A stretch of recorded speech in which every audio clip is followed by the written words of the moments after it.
Hello everyone, welcome back to my blog. ये blog आपने मकर संक्रांति वाले दिन जो ब्लॉग देखा था उसी के आगे का पार्ट है। तो उस दिन मेरा पूरा नहीं हो पाया था, ब्लॉग बहुत लंबा हो रहा था, तो मैंने एक पार्ट उस दिन बना दिया था। और ये बर्गर लेके हम आ चुके थे घर, तो बंसू वही खा रहा था और मैं कपड़े चेंज करके बस सीधा आ गई हूँ। मैं दाल भिगो कर गई थी तो अच्छे से फूल चुकी थी दाल, तो फिर मैंने उसको इस तरीके से पूरा पानी वॉश कर लिया और उसको छलनी में निकाल लिया, जिसके उसको बिल्कुल भी पानी नहीं रहेगा। और उसमें हमें पानी ऐड नहीं करना है, हमें थोड़ा सा दरदरा ही उसको पीसना है, बिल्कुल पेस्ट नहीं बनाना है। तो मैं मंगोड़े बनाऊंगी, तो मंगोड़े में मैं उसको बिल्कुल बारीक नहीं करती हूँ, फिर वो अच्छा टेस्ट नहीं लगता है। इसलिए मैं उसको थोड़ा थोड़ा सा ऐसे मोटा मोटा ही थोड़ा सा हल्का सा रखती हूँ। तो बस, तो इसलिए मैंने उसको छलनी में निकाल के रखा था कि जितना भी एक्स्ट्रा पानी था तो वो निकल गया है और अच्छे से। तो आप देख सकते हो कि मैंने उसमें हरी प्याज कट करके डाल दिया है और अब मैंने हरा धनिया ऊपर से कट करके डाल दिया है। तो इन्हें हमें बहुत अच्छी तरह से मिक्स करना है। और जैसे ही मैंने बैटर निकाला था तो उसमें मैंने थोड़ा सा अदरक, तो उसको भी मैंने बिल्कुल बारीक चॉप करके डाल दिया था। तो अब मैं डालूँगी इसमें हरी मिर्ची, क्योंकि लाल मिर्ची इसमें यूज नहीं करती हूँ, तो मैं हरी मिर्ची डालती हूँ। और 5-6 मिर्ची मैंने ले ली हैं, तो 5-6 मिर्चियों को मैं इस चॉपर में चॉप कर लूँगी, क्योंकि मैं हाथ से कट नहीं करती हूँ मिर्ची को, फिर वो मोटी मोटी कट हो जाती हैं और फिर हाथ में भी लग जाती हैं। तो इसलिए मैं फिर चॉपर से ही चॉप कर लेती हूँ। और तो मैंने देखो कर ली है मिर्चियों को चॉप, और ये प्लेट में मैं निकाल दूँगी बंसू के लिए दाल, क्योंकि बंसू मिर्ची वाला खा नहीं पाता है। तो फिर मैं उसको नमक वाला ही बना दूँगी, और जितना ये बैटर बचा है तो उसमें मैं ये पूरा मिर्ची ऐड कर दूँगी, क्योंकि मिर्ची और बहुत ज़्यादा तीखी मिर्ची नहीं थी, ये मोटी मोटी थी थोड़ी सी, बहुत तीखी नहीं थी, नहीं तो हम लोग ही नहीं खा पाते। तो इसलिए मैंने 4-5 मिर्ची डाल दी है। और इधर देख सकते हो आप, मैंने कि कढ़ाई में ऑयल, सरसों का ऑयल रख दिया गरम करने, और अब मैंने नमक ऐड कर लिया है। तो अब आप इस बैटर को बहुत अच्छे से मिक्स करेंगे, क्योंकि उसमें नमक पूरा अच्छे से मिक्स हो जाना चाहिए। अगर हम थोड़ा थोड़ा करेंगे तो फिर वो कहीं कहीं रह जाएगा। और अब हमने थोड़ी सी डाल दी है हींग, क्योंकि मुझे अच्छा लगता है हींग का फ्लेवर, थोड़ी थोड़ी सी खुशबू आती है। और ऑयल गर्म हो चुका था, तो अब मैं उसमें हाथ से डालूंगी, चम्मच से नहीं डालूंगी, क्योंकि चम्मच से डालते हैं तो बहुत मोटे मोटे बनते हैं और अंदर फिर वो दाल पकती नहीं है, तो कच्चे कच्चे लगते हैं। तो मैं तो हमेशा हाथ से ही डालती हूँ और उसको बिल्कुल पतला पतला करके डालती हूँ, जिससे कि अंदर तक सिक जाए, तो खाने में भी बहुत ज़्यादा टेस्टी लगे। और आप देख सकते हो, तो ऐसे पतले पतले तो जल्दी भी सिक जाते हैं और खाने में भी टेस्टी लगते हैं, तो कच्चा कच्चा सा नहीं लगता है कि दाल कच्ची है। और गैस को बिल्कुल स्लो फ्लेम पर ही रखना है, क्योंकि अगर गैस हम तेज़ कर लेंगे तो फिर वो ऊपर ऊपर जल जाएंगे, अंदर तक अच्छे से नहीं बनेंगे। इसलिए मैं गैस को तो बिल्कुल ही स्लो फ्लेम पे रखती हूँ, तो वो अंदर तक जितनी धीमी आंच में सेकेंगे उतना फिर अच्छा लगता है और कुरकुरे हो जाते हैं, तो खाने में भी बहुत ज़्यादा टेस्टी लगते हैं। अगर वो जल्दी जल्दी सेक लेंगे तो फिर वो कच्चे कच्चे लगते हैं, तो फिर मुझे अच्छे नहीं लगते हैं। तो बस इसी तरीके से हम इन्हें सेक लेंगे, जब तक अच्छी तरह से ब्राउन हो जाए कलर इनका, तब तक हम इन्हें सेकेंगे, तो बिल्कुल ब्राउन होने तक। और हम ऐसे अलट पलट करते रहेंगे, क्योंकि उसमें डले नहीं छोड़ेंगे, नहीं तो फिर वो एक ही साइड से सेकेंगे और दूसरी साइड से अच्छे नहीं सेकेंगे। तो आप देख सकते हो कि कितना अच्छे से ब्राउन हो चुके हैं, और तब फिर मैंने निकाल लूँगी।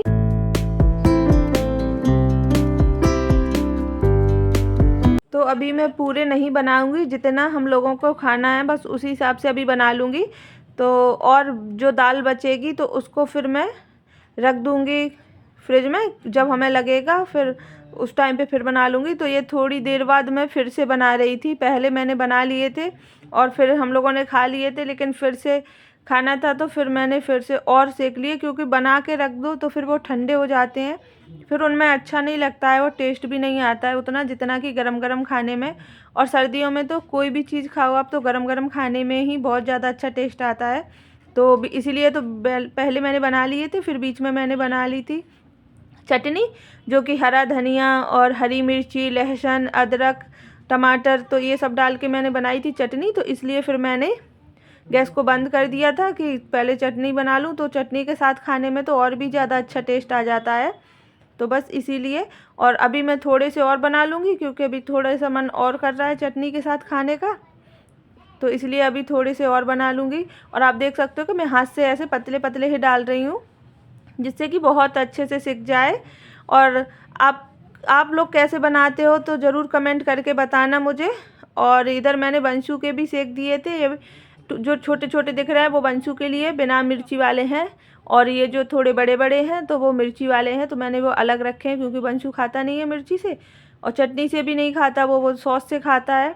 तो वो टीवी देख रहा है और सॉस से खा के मैं उससे पूछ रही हूँ कि कैसा लग रहा है, तो वो बस ऐसे सिर हिला रहा है कि हाँ अच्छा लग रहा है।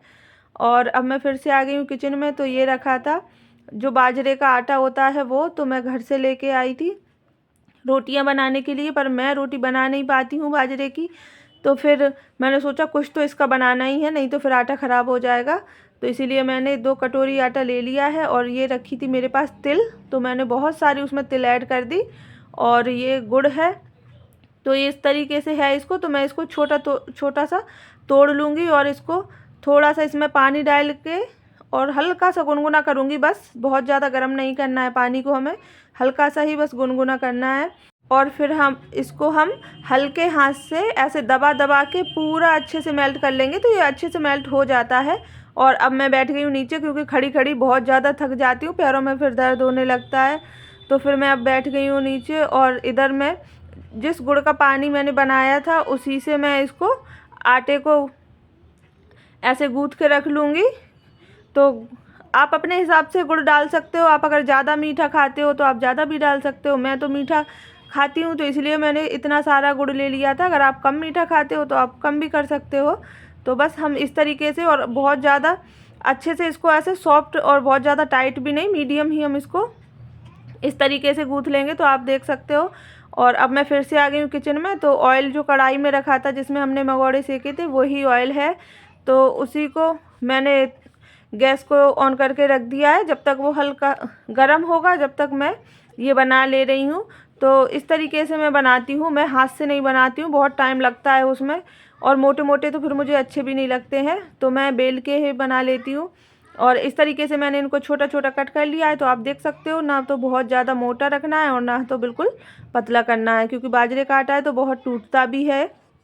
और ये ऑयल गर्म हो चुका है, तो अब मैं इसमें इस तरीके से डाल दूँगी। तो इतना इतना मैं सेक लेती हूँ, जितना ऑयल है कढ़ाई में उस हिसाब से तो ये सिक जाता है। और इसको भी मीडियम ही रखेंगे गैस को, क्योंकि हाई अगर कर लेंगे तो वो जल्दी से ही जल जाएंगे। और इनको भी मैंने अच्छे से गोल्डन होने तक सेका है।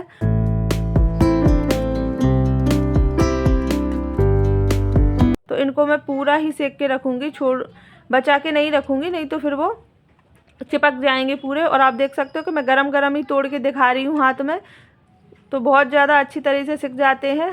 तो अब मैं दिखा रही हूँ खुद को भी कि मैं बना रही हूँ, नहीं तो फिर टाइम ही नहीं मिला इतना कि मैं बात कर पाऊँ, क्योंकि टीवी देख रहे थे ये लोग, तो फिर टीवी की आवाज़ आ जाती है। और अब बनाना था मुझे पनीर, तो ये रखा था पनीर।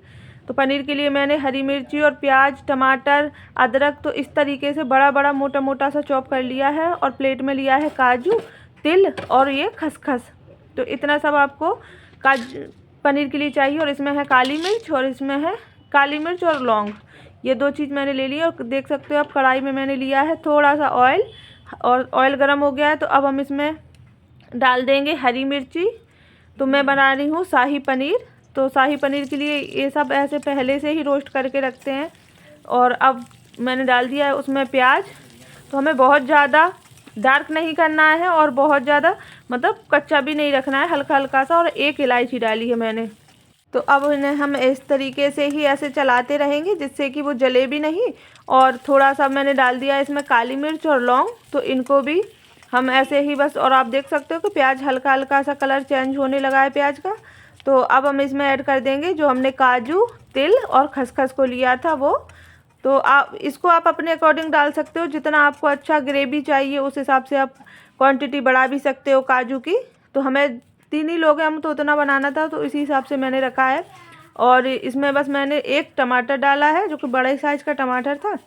और इनको ठंडा होने पर फिर मैंने मिक्सी में इनको पीस लिया था। और आप देख सकते हो कि मैंने कढ़ाई में थोड़ा सा ऑयल लिया और फिर इसमें जो पेस्ट हमने बना के रखा था तो उसको डाल दिया है। अब बस इसको हमें अच्छे से पकाना है, और ये पक जाए तो पनीर को मैंने ऐसे मोटा मोटा सा चॉप कर लिया है। और इसको मैंने अलग से फ्राई नहीं किया आज। वैसे कभी कभी मैं फ्राई करके भी डाल देती हूँ, पर आज तो मैंने कच्चा ही ऐड कर दिया क्योंकि टाइम नहीं था इतना, और बहुत जल्दी जल्दी तो त्योहार वाले दिन बहुत ज़्यादा काम हो जाता है। तो फिर मुझे लग रहा था कि चलो आज मैं ऐसे ही डाल देती हूँ। वैसे कभी मन करता है तो मैं फ्राई भी कर लेती हूँ, नहीं तो फिर ऐसे ही डाल देती हूँ। तो और आज मेरे पास मलाई नहीं थी, तो फिर मैंने सोचा अब कुछ तो जुगाड़ करनी ही पड़ेगी। मलाई नहीं थी तो फिर मैंने दूध ऐड किया, क्योंकि दूध के ऊपर मलाई थी, तो फिर मैंने पानी नहीं डाला उसमें और दूध ही ऐड कर दिया। तो इससे बहुत ज़्यादा टेस्ट अच्छा आता है सब्ज़ी का। और इधर रख दिया था मैंने खीर को बनने। तो आप भी इस तरीके से एक बार पनीर ज़रूर बना के देखना, बहुत ही ज़्यादा टेस्टी लगेगी आपको। तो मेरी खीर भी रेडी हो चुकी थी। तो ये हो गया है आज मकर संक्रांति के त्यौहार का पूरा खाना। तो वीडियो पसंद आया हो तो प्लीज़ वीडियो को लाइक, शेयर एंड सब्सक्राइब करिए। Bye bye.